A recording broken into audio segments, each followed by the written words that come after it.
નમસ્કાર વિદ્યાર્થી મિત્રો, આજે આપણે આવ્યા છે ધોરણ 9ની અંદર હિન્દીમાં 21મો પાઠ ક્રાંતિકારી શેખર કા બચપન। એમના લેખક છે सच्चिदानंद हीरानंद वात्स्यायन। उनका जन्म है सन 1911 और निधन है सन 1987। आधुनिक हिंदी काव्यधारा में नई कविता के प्रमुख कवि एवं बहुचर्चित उपन्यासकार के रूप में अग्नेय जी का नाम एवं प्रदान उल्लेखनीय है। उनका जन्म 9 मार्च 1911 में कसिया यानी कि कुशीनगर में हुआ। बचपन का 1911 और 1915 का समय लखनऊ में बीता। बाद में कुछ समय के लिए वे श्रीनगर और जम्मू में रहे। उन्होंने लाहौर के एक कॉलेज से बीएससी की परीक्षा प्रथम श्रेणी में उत्तीर्ण की। क्रांतिकारी दल में सक्रिय भाग लेने के कारण उन्हें कारागार में रहना पड़ा। उन्होंने सैनिक और विशाल भारत का संपादन भी किया। कैलिफोर्निया विश्वविद्यालय में भारतीय साहित्य और संस्कृति के अध्यापक के रूप में काम किया। अग्नेय जी विद्रोही व्यक्ति रहे हैं। विद्रोह उनके साहित्य की मूल चेतना है। उनका उपन्यास शेखर एक जीवनी प्रेमचंद के रूप में काम किया। अग्नेय जी विद्रोही व्यक्ति रहे हैं। विद्रोह उनके साहित्य का मूल चेतना है। उनका उपन्यास शेखर एक जीवनी प्रेमचंद के गोदान के बाद उसे महत्वपूर्ण उपन्यास माना जाता है। इसके अतिरिक्त उन्होंने नदी के द्वीप और अपने अजनबी उपन्यास भी लिखे हैं। वे हिंदी कविता में प्रयोगवादी आंदोलन के प्रवर्तक माने जाते हैं। इन्हें आंगन के पार द्वारा काव्यकृति पर साहित्य अकादमी ने पुरस्कृत किया। कितनी नावों में कितने बार पुस्तक पर ज्ञानपीठ पुरस्कार प्रदान किया गया। भग्नदूत, चिंता, इत्यलब, हरी घास पर क्षणभर, बावरा अहेरी, करुणा, प्रभामय उनकी प्रमुख काव्यकृतियाँ हैं। उन्होंने तार सप्तक का भी संपादन किया था। क्रांतिकारी शेखर का बचपन उनके प्रसिद्ध उपन्यास शेखर एक जीवनी भाग 1 का अंश है। वो उपन्यास 1940 में लिखा गया था। बचपन से लेकर कॉलेज जीवन तक का जीवन विचित्र है। शेखर का जीवन दर्शन स्वातंत्र्य की खोज लक्षित है। वह लील पर चलने वाला नहीं है। शेखर का बचपन क्रांतिकारी विचारों से अभिभूत था। वह ब्रिटिश शासन का जबरदस्त विरोधी और स्वदेशी चीज़ों का चाहक, अंग्रेजी के बजाय हिंदी का हिमायती बचपन के उसके जीवन का कुछ अंश इस उपन्यास अंश में संकलित है। अब पाठ हम देखते हैं।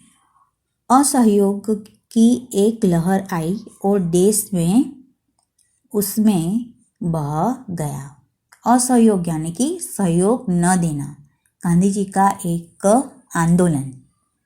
शेखर भी उसमें बहने की चेष्टा करने लगा और जब नहीं बह पाया तब हाथों से खेकर अपने को बहाने लगा। चेष्टा यानी कि प्रयत्न और खेना यानी कि नाव को पानी में आगे ले जाना। उसने विदेशी कपड़े उतार कर रख दिए। जो 2-4 मोटे देसी कपड़े उसके पास थे वही पहनने लगा। बाहर घूमने मिलने जाना उसने छोड़ दिया। क्योंकि इतने देसी कपड़े उसके पास नहीं है कि बाहर जा सके। प्रायः दोपहर को वह ऊपर की एक खिड़की के पास जाकर खड़ा हो जाता और बाहर देखा करता। कभी दूर से जब बहुत से कंठों की समवेत पुकार उस तक पहुंचती, समवेत यानी कि सामूहिक, गांधी का बोलबाला यानी कि दुश्मन का मुंह हो काला, तब उसके प्राण पुलकित हो उठते, पुलकित यानी कि प्रसन्न, और वह अपनी खिड़की से पुकार उठता, गांधी का बोलबाला दुश्मन का मुंह को हो काला। इसके आगे वह जा नहीं सकता था। घर से अनुमति नहीं थी, अनुमति यानी कि इजाज़त की, लेकिन अनुमति का न होना भी तो एक अंकुश था जो निरंतर उसे कोई मार्ग ढूंढने के लिए प्रेरित किया जाता था। प्रेरित करना यानी कि उत्साहित करना। माँ के अतिरिक्त सब लोग बाहर गए हुए थे। माँ ऊपर कोठे पर बैठी हुई थी। शेखर ने घर के सब कमरों में से विदेशी कपड़े बटोरे और नीचे एक खुली जगह ढेर लगा दिया। फिर लैंपे लाकर उन पर मिट्टी का तेल उड़ेला,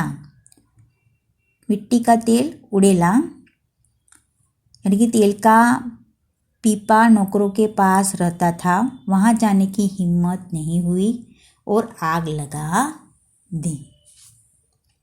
आग एकदम भभक उठी। भभकना यानी कि भड़कना। शेखर का आह्लाद भी भभक उठा। आह्लादक यानी कि प्रसन्नता, आनंद। वह आग के चारों ओर नाचने लगा और गला खोलकर गाने लगा। गांधी का बोलबाला दुश्मन का मुंह हो काला। थोड़ी देर में माँ आई और थोड़ी देर में शेखर के गाल भी मानो विदेशी हो गए, जलने लगे। लेकिन ढेर राख हो गया था। शेखर के मन में विदेशी मात्र के प्रति घृणा हो गई। घृणा यानी कि नफरत। उसने देखा कि हमारी नस नस में विदेशी का प्रभुत्व ही नहीं, प्रभुत्व यानी कि अधिकार, आतंक भरा हुआ है। आतंक यानी कि भय। उसने पुरानी बातें भी याद आई और नई भी। वह देखने लगा। उसे यह भी ध्यान हुआ कि पिता उसे घर में भाइयों से अंग्रेजी में बात करने को कहा करते हैं। यह भी कि वह शैशव से अंग्रेजी, शैशव यानी कि बचपन से अंग्रेजी बोलना चाहता है, पर हिंदी अभी सीख रहा है। उसकी पहली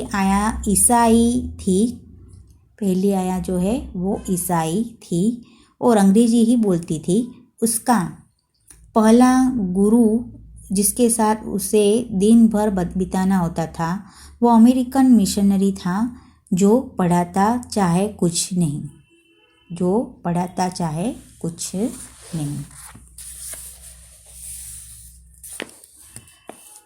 कुछ नहीं था।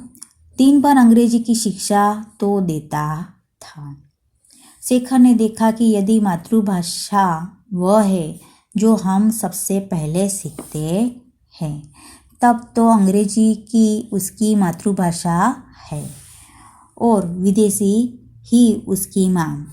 उसके आत्माभिमान को बहुत सख्त धक्का लगा, जिसमें घृणित समझता हूँ।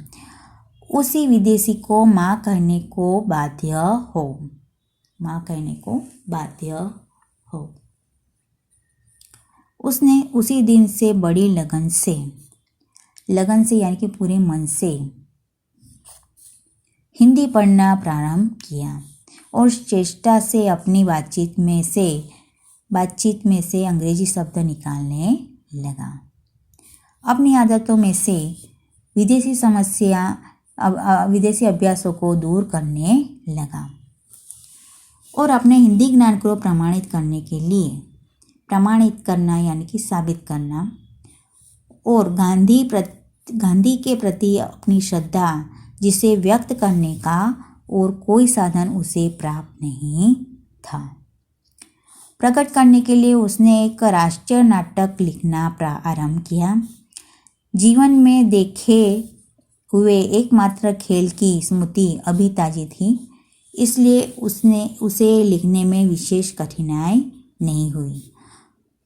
प्रस्तावना तो ज्यों की त्यों हथिया ली, केवल कहीं कहीं कुछ मामूली परिवर्तन करना पड़ा। उसके बाद नाटक आरंभ हुआ। एक स्वाधीन लोकतंत्र भारत का विराट स्वप्न जिसके राष्ट्रपिता गांधी हैं और सिद्धि के लिए साधन है। अनवरत यानी कि लगातार कताई और बुनाई, विदेशी माल और मनुष्य का परित्याग और प्रत्येक अवसर पर दूसरा गाल आगे कर देना। सत्य हरिश्चंद्र का इंद्रलोक आरंभ से हटकर अंत में आ गया था। अपने ऊपर शेखर की प्रतिभा द्वारा सूर्यास्त के सुनहरे टापू की छाप लेकर शेखर के नाटक का अंतिम दृश्य था स्वाधीन और बाधाहीन भारत, एक स्थूल आकार प्राप्त स्वप्न। स्थूल यानी कि मोटा और बाधाहीन यानी कि बिना किसी रुकावट। नाटक पूरा हो गया। स्वाधीन और बाधाहीन नाटक पूरा हो गया। शेखर ने सुंदर देसी स्याही से उसकी प्रतिलिपि तैयार की। प्रतिलिपि तैयार की और उसे अपनी पुस्तकों के नीचे ही छिपा कर रख दिया। पहले साहित्यिक प्रयत्नों की गति से उसे अभी याद थी, इसलिए उसने अपना यह नाटक, यह अमूल्य रत्न किसी को नहीं दिया, सरस्वती को भी नहीं। और हर समय जहाँ वह जाता उसके मन में एक ध्वनि गूंजा करती, मैं शेखर हूँ, एक अपूर्व नाटक का लेखक चंद्रशेखर, और मैंने अकेले ही बिना किसी की सहायता के अपने हाथों से उसका निर्माण किया है। स्वाधीन बाधाहीन भारत के उस चित्र का मैंने शेखर के पिता एक दिन के दौरे पर जा रहे थे। दौरा यानी कि निरीक्षण के लिए जाना, और शेखर साथ था। बांकीपुर स्टेशन पर सामान रखकर पिता और पुत्र वेटिंग रूम के बाहर टहल रहे थे। शेखर कुछ आगे और पिता पीछे पीछे। पास से एक लड़का आया और शेखर की ओर उन्मुख होकर अंग्रेजी में बोला, तुम्हारा नाम क्या है? शेखर ने सिर से पैर तक उसे देखा। लड़का एक अच्छा सा सूट पहना हुआ था, सिर पर अंग्रेजी टोपी और उसके स्वर में अहंकार था। शायद वह अपने अंग्रेजी ज्ञान का परिचय देना चाहता था। शेखर को प्रश्न बुरा और अपमानजनक लगा।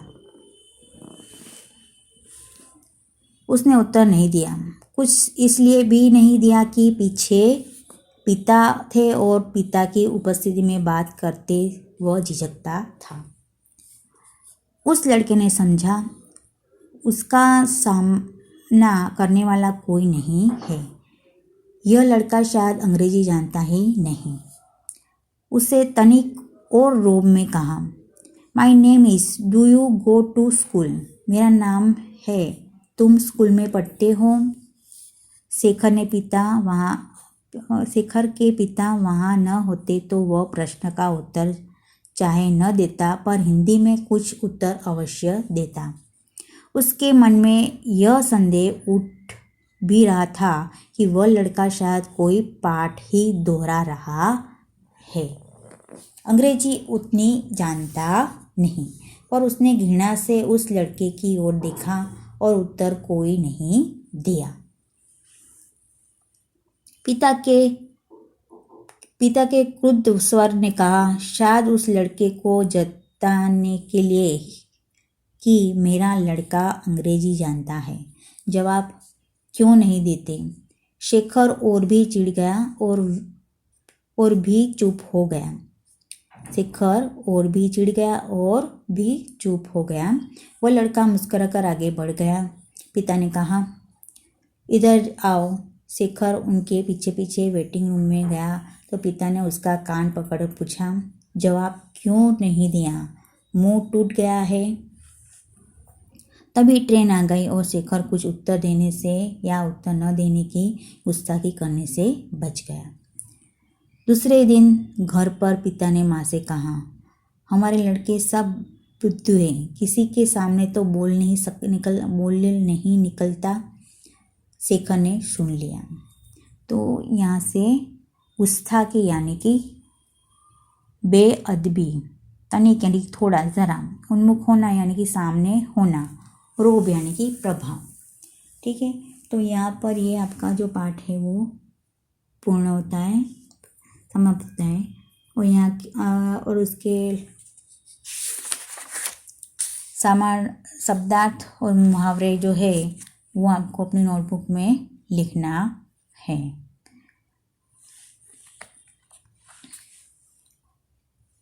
और इसमें से आपको એ આ પાઠમાંથી જ તમારે એક ફકરો તમારે અનુલેખન લખવાનો રહેશે. એ તમારું હોમવર્ક.